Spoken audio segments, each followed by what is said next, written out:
Film की शुरुआत होती है एक छोटी सी बच्ची सीरी से। सीरी के पास एक अजीब सी आदत थी। जब भी उसे किसी लड़के पर क्रश होता, वो बिना शाइनेस के सीधा उसे अपने दिल की बात बता देती थी। पहली बार जब उसने 5 साल की उम्र में एक लड़के से अपने प्यार का इजहार किया, तो दोनों एक कब्रिस्तान में खड़े थे। हैरानी की बात ये थी कि उस छोटे से लड़के ने भी मुस्कुराते हुए मान लिया कि वो भी उसे पसंद करता है। सेराय इतनी खुश हुई कि उसकी आंखों से आंसू निकल आए, लेकिन किस्मत ने उसी पल उसके साथ खेल खेला। प्रपोजल के अगले ही दिन वो लड़का अचानक दूसरे स्कूल में ट्रांसफर हो गया। सीरी का मासूम दिल पहली बार टूट गया। टाइम बीतने के साथ सीरी बदलने लगी। धीरे धीरे सीरी के दिल में अपने पड़ोसी लड़के के लिए फीलिंग्स आने लगी। उसने चुपके से उसके लिए एक गिफ्ट भी तैयार किया। लंबे इंतजार और हिम्मत जुटाने के बाद एक दिन उसने सोचा कि अब वो उससे अपने दिल की बात कहेगी, लेकिन किस्मत ने फिर से मजाक किया। उस दिन वही लड़का उनके घर आया, दरवाजा नॉक किया और सीरी से मिलने की बजाय हायरी से मिलना चाहता था। सीरी का दिल फिर से टूट गया। उस कड़वे अनुभव ने उसे अंदर तक तोड़ दिया और उसी दिन उसने मन ही मन कसम खा ली कि अब वो कभी किसी से अपने दिल की बात नहीं कहेगी।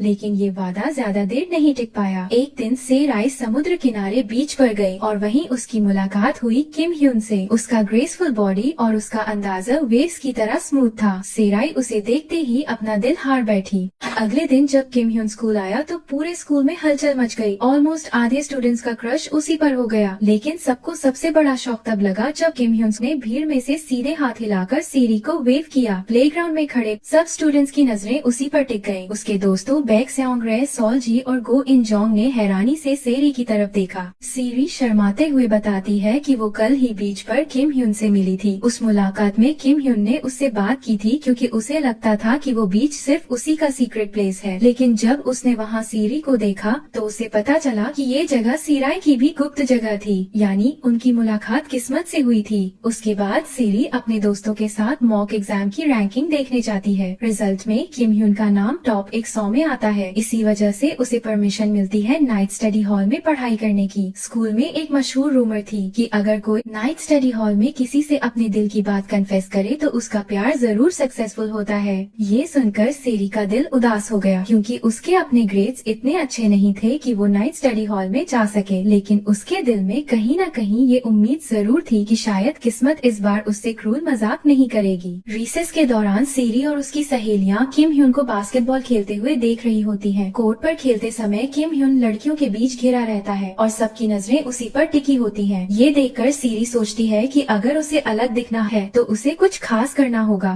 वो कैंटीन से एक पानी की बोतल खरीदती है, उस पर अपना नाम लिखती है और ओनर से कहती है कि ये बोतल किम ह्यून तक पहुंचा दे। ओनर हंसते हुए कहती है कि आज तो कई लड़कियां यही काम कर चुकी हैं। ये सुनकर सेरी थोड़ी छेम जाती है। कैंटीन से बाहर निकलते ही सीरी अपनी कर्ली बालों वाली दोस्त से टकराती है, जिसके हाथ में भी हान यून सॉक के लिए पानी की बोतल होती है। सीरी को और भी अजीब महसूस होता है। स्कूल खत्म होने के बाद सीरी फिर से बीच पर जाती है, इस उम्मीद में कि शायद किम ह्यून वहाँ मिले। वो पानी में उतरकर इंतजार करती है, लेकिन किम की जगह वहाँ एक और लड़का आता है। उसका नाम होता है हान यून सॉक। वो सेरी का गिरे हुए नेम टैग उठाता है। उसी वक्त सेरी की शर्ट पानी में बहने लगती है, जिसे उठाने की कोशिश में हान यून सॉक खुद ही गिर पड़ता है। प्रॉब्लम ये थी कि उसे स्विमिंग नहीं आती थी। सेराय तुरंत पानी में कूदकर उसे बचाती है। बड़ी मुश्किल से उसे किनारे खींच लाती है और सीपीआर देने के लिए झुकती है, लेकिन उसके होंठ उसके होंठों को छूने से पहले ही वो अचानक आंखें खोल देता है।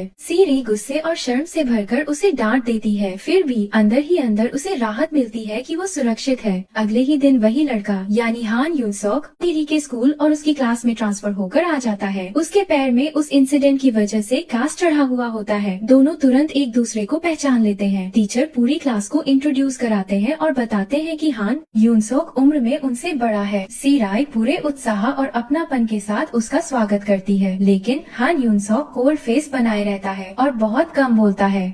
अगली सुबह सेराय उसे कैस्ट के साथ परेशान होते हुए देखती है और इंसिस्ट करती है कि वो उसकी मदद करेगी, लेकिन वो साफ मना कर देता है। तभी टीचर एक और स्टूडेंट बैक सेओंग को खड़े खड़े समय बर्बाद करने के लिए डांटते हैं और उसे हान यून सॉक की मदद करने का आदेश देते हैं। बाद में सेराय को बिना नेम टैग पहने पकड़ा जाता है और टीचर उसे डांटते हैं। सेराय झूठ बोल देती है कि उसका टैग खो गया है। लंच ब्रेक में सीरी और उसके दोस्त हान यून सॉक के लिए खाना लेकर आते हैं। उनकी काइंडनेस देखकर हान यून सॉक सचमुच हैरान हो जाता है। जब बाकी स्टूडेंट्स पूछते हैं कि क्या सच में सीरी ने उसे बीच पर बचाया था तो हान यून सॉक चुप रहता है, लेकिन सीरी फौरन बीच में बोल पड़ती है और प्राउडली क्रेडिट ले लेती है। सब हंसते हुए मजाक करने लगते हैं और सीरी कहती है कि अब हान यून सॉक उस पर एहसानमंद है, उसे उनके लिए खाना लाना चाहिए और आइसक्रीम भी खिलानी चाहिए। हान यून सॉक मजाक में सबको आइसक्रीम खिलाता है। उसके बाद उसके दोस्त उसे एक नया नेम टैग दे देते हैं। हान यून सॉक ऑलमोस्ट ओरिजिनल वापस करने वाला था, लेकिन जब उसने सुना कि कोई कह रहा था हो सकता है जिसने आपका नेम टैग लिया है वह आपको पसंद करता हो, तो उसने क्वाइटली अपना हाथ पीछे खींच लिया।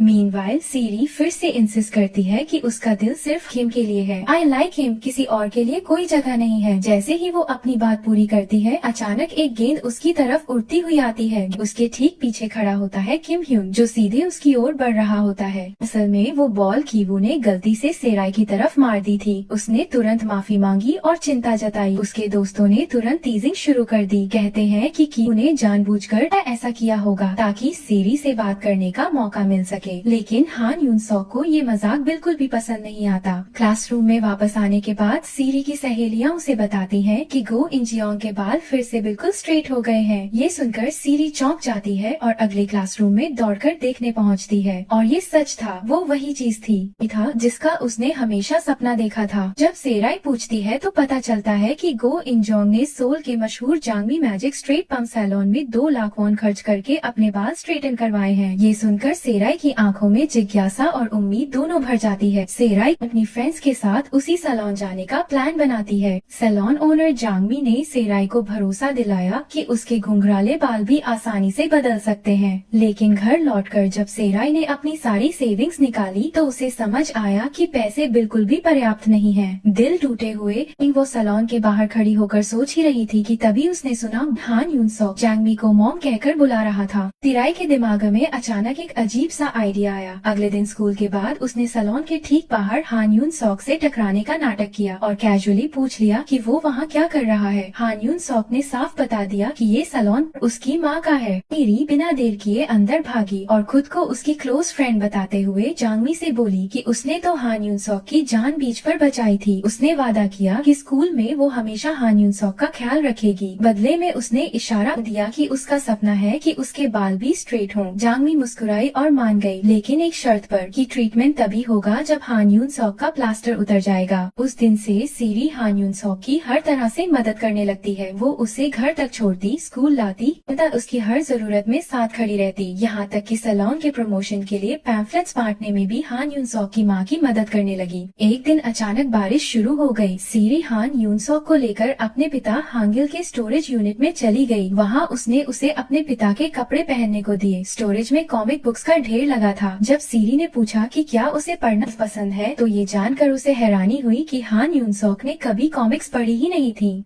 सीराई ने बड़ी उत्सुकता से उसके लिए अपनी फेवरेट किताबें चुनी और स्टोरेज का लॉक पासवर्ड भी बता दिया ताकि वो जब चाहे आ सके। अब सीरी का नया मिशन था अपने दोस्तों की मदद से किम ह्यून का दिल जीतने के लिए 1000 ओरिगामी बनाना। इसी दौरान सीराई और उसकी फ्रेंड्स ने ओरिगामी बीड्स मोड़ना शुरू किया ताकि वो किम ह्यून को कन्फेस कर सके। जब उन्हें पता चला कि उसकी राइवल मीजी 1000 बीड्स बना रही है तो उन्होंने टारगेट बढ़ाकर 10 शून्य कर लिया। जब हान ने सीरी की ये योजना सुनी तो वो चुपचाप निकलने की कोशिश करने लगा, लेकिन सीरी ने उसे रोक लिया और कहा कि उसकी भूमिका बहुत इम्पोर्टेंट है क्योंकि सीरी को अपने बाल सीधे करवाने के लिए उसकी जरूरत थी। मजबूरी में यून सॉक रुक गया और उसके साथ बीड्स फोल्ड करने लगा। सीराई ने अपनी क्लासमेट से सेल्फ स्टडी रूम की सीट बदलने की रिक्वेस्ट की क्योंकि उसे लगता था यही परफेक्ट जगह है किम ह्यून को कन्फेस करने के लिए, लेकिन क्लासमेट ने मना कर दिया क्योंकि केवल टॉप 100 स्टूडेंट्स ही स्टडी हॉल में बैठ सकते थे। गुस्से में उसने सीरी से कहा, तुम सोचती हो वहाँ कन्फेस करने से वो तुम्हें पसंद करने लगेगा? तुम्हारा कोई चांस नहीं है, अपना टाइम वेस्ट मत करो। उसके हार्श वर्ड से सेरी का दिल टूट गया। उस शाम सेरी आंसुओं में हान यून सॉक के पास गई और ओरिगामी बीड्स का जार उसके पास छोड़कर क्वाइटली चली आई। बाद में जब वह अपने पिता हानयूल के वेयरहाउस लौटी तो देखा कि हान यून सॉक कॉमिक्स पढ़ रहा था। सेरी अभी भी अपने सपने से चिपकी हुई थी। उसने कहा कि वह किम ह्यून को तभी प्रपोज करेगी जब उसके बाल स्ट्रेट हो जाएंगे, मानकर कि सिर्फ तभी किम ह्यून उसे पसंद करेगा। तभी हान यून सॉक ने एक जार निकाला जिसमें बीड्स भरे थे जो उसने पिछले कुछ दिनों से सीक्रेटली सीरी के लिए फोल्ड किए थे। सीरी स्टन रह गई और पूछ बैठी, ये बीड्स का असली मतलब क्या है? सेरे ने सॉफ्टली जवाब दिया, इनमें मेरी, तुम्हारी और मेरे दोस्तों की फीलिंग्स हैं। अगर किम ह्यून मुझे रिजेक्ट भी कर दे तब तब भी मैं इसे हमारी यादों के रूप में रखूंगी। अगले दिन सीरी ने देखा कि हान यून सॉक का कास्ट उतर चुका है और वह बिना बैसाखी के चल सकता है। उसकी माँ ने उसे याद दिलाया कि अब सीरी अपने बाल स्ट्रेट करवा सकती है। सीरी मुस्कुराई लेकिन तय किया कि कन्फेशन से ठीक एक दिन पहले ही बाल स्ट्रेट कराएगी। स्कूल में मॉक एग्जाम रिजल्ट्स आए और सभी शॉक्ड रह गए जब हान यून सॉक का नाम टॉप रैंक्स में आया। उसने मेहनत की थी ताकि सी राय को सेल्फ स्टडी रूम में सीट मिल सके। अब वह अपनी सीट सी राय को देने को तैयार था। सी राय का दिल खुशी से भर गया, लेकिन उसी वक्त खबर आई कि किम ह्योन टॉप 100 में नहीं रहा और स्टडी हॉल का हिस्सा नहीं बन पाया। ऐसा लगा जैसे किस्मत फिर से मजाक कर रही हो। अगले दिन सी राय के पड़ोसी ने उसकी माँ से जांगमी फैमिली के बारे में बातें की। उसने बताया कि हान यून सॉक के फादर सोल के मशहूर हॉस्पिटल में प्रोफेसर थे। सीरी की माँ सोच रही थी कि इतनी अकम्प्लिश्ड फैमिली यहाँ क्यों आकर बस गई। पड़ोसी ने सच उजागर किया। पति हमेशा जेलसी में रहता, अक्सर अपनी पत्नी के साथ बुरा बर्ताव करता और अपनी नाराजगी अपने बेटे पर निकालता। इससे लड़का घायल, अकेला और स्कूल और एग्जाम छोड़ने के लिए मजबूर हो गया। सैरी पास में बैठी सब सुन रही थी और उसका दिल टूट गया। उस शाम अपने पिता के वेयरहाउस के पास से गुजरते हुए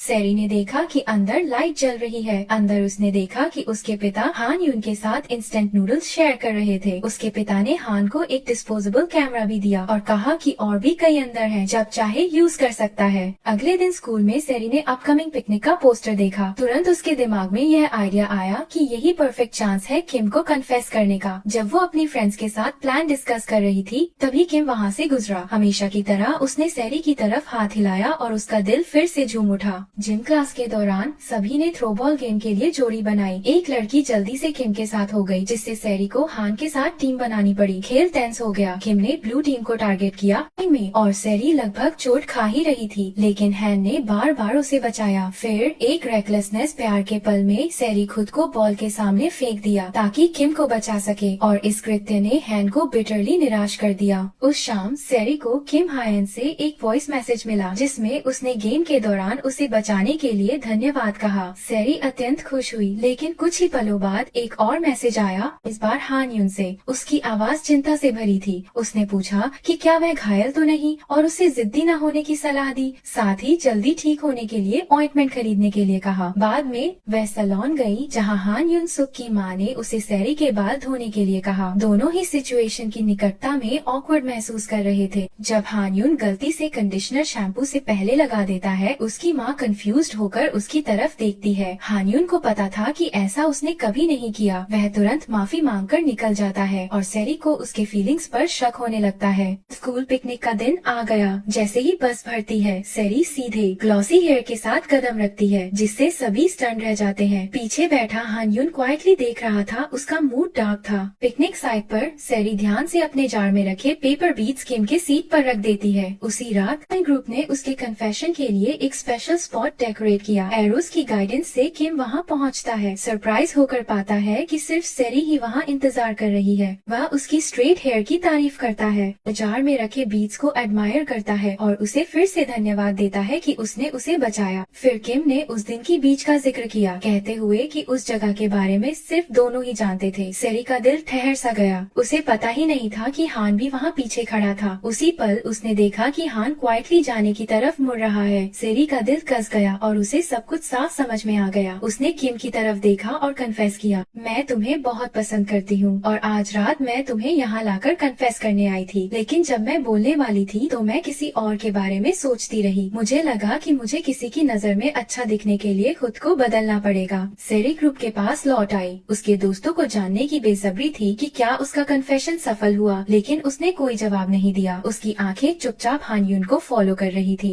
अगले दिन हान यून असल में क्या हुआ था इस बारे में अनजान हर मोड़ पर सैरी से बचता रहा। उसी रात उसने वेयरहाउस में चमकती हुई रोशनी देखी। बाहर रुका, अपने जज्बातों से उलझा हुआ, फिर धीरे धीरे अंदर कदम रखा, जानकर कि सैरी वहाँ इंतजार कर रही होगी। वेयरहाउस के अंदर सैरी ने क्वाइटली हान के लिए नई किताबें तैयार की थी। दोनों कुछ देर तक चुपचाप बैठे रहे। किसी में हिम्मत नहीं थी कि बोल सके। आखिरकार सैरी ने धीरे से उसकी तरफ देखा और पूछा, क्या तुम्हें क्यूरियोसिटी नहीं है कि कन्फेशन के दिन क्या हुआ? क्या तुम नहीं जानना चाहते? उसने स्वीकार किया कि उसने किम को कन्फेस नहीं किया। हान थोड़ा हैरान होकर पूछता है, क्यों? सैरी हल्की मुस्कान के साथ जवाब देती है, क्योंकि मैं पढ़ाई पर ध्यान केंद्रित करना चाहती हूँ, लेकिन दूसरों को मत बताना। मैं उन्हें निराश नहीं करना चाहती। अगले दिन स्कूल में सैरी का दिल थोड़ा बैठ गया जब उसने देखा कि हान कर्ली हेयर लड़की के साथ बातें कर रहा था। थोड़ी ईर्ष्या की झलक आई, लेकिन उसने इसे छिपाने की कोशिश की। उस रात हान युन सूक की माँ ने सोफे पर एक बड़ा गिफ्ट देखा। जब उसने इसके बारे में पूछा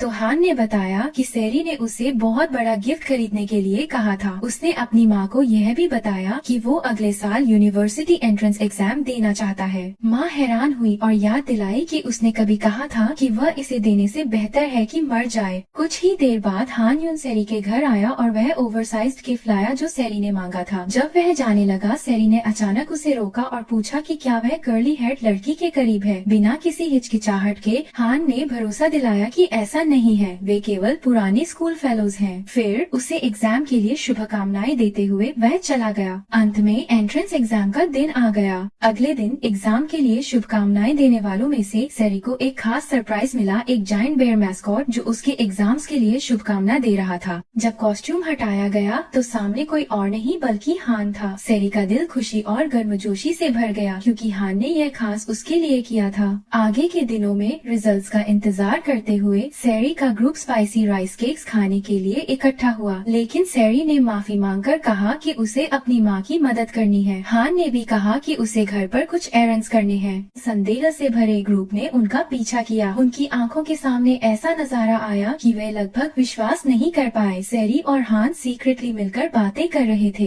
बाद में सैरी और हान उसी बीच पर लौट आए जहाँ वे पहली बार मिले थे। सैरी ने पूछा कि उसने उस दिन समुद्र में क्यों कूद गया था। हान की आंखें थोड़ी सौम्बरे हो गईं और उसने समझाया कि वह उस समय दुख और निराशा से बहुत दबा हुआ था। उसने सोचा कि अगर उसे वेव्स ले गईं तो क्या होगा, लेकिन फिर पानी में उसने सैरी को तैरते देखा। उसकी मौजूदगी ने उसे जीवन की ओर खींच लिया। धीरे धीरे उसने वह नेम टैग सैरी को थमा दिया जिसे उसने इतने समय से संभाले रखा था, ये दिखाने के लिए कि जिसने उसे बचाया वही उसकी जिंदगी में सबसे अहम व्यक्ति है। उसने धीरे से उसका हाथ थामा, आंखों में देखा और कहा, मैं तुमसे प्यार करता हूँ। घर लौटते समय भी दोनों अलग होना नहीं चाहते थे। उनके हाथ आपस में चिपके रहे और अंत में सैरी ने शर्माते हुए उसके होठों पर एक हल्का सा कोमल किस दे दिया। उसके गाल लाल हो गए, लेकिन दिल को शांति और खुशी महसूस हुई। घर पहुंचकर हान की माँ ने उसे बताया कि रविवार को उसे सोल जाना है ताकि नया हेयर ड्रायर लिया जा सके। हान ने पूछा कि क्या उसे साथ जाना चाहिए, लेकिन उसकी माँ ने सिर हिलाया और कहा कि वह वहीं शॉप देखे।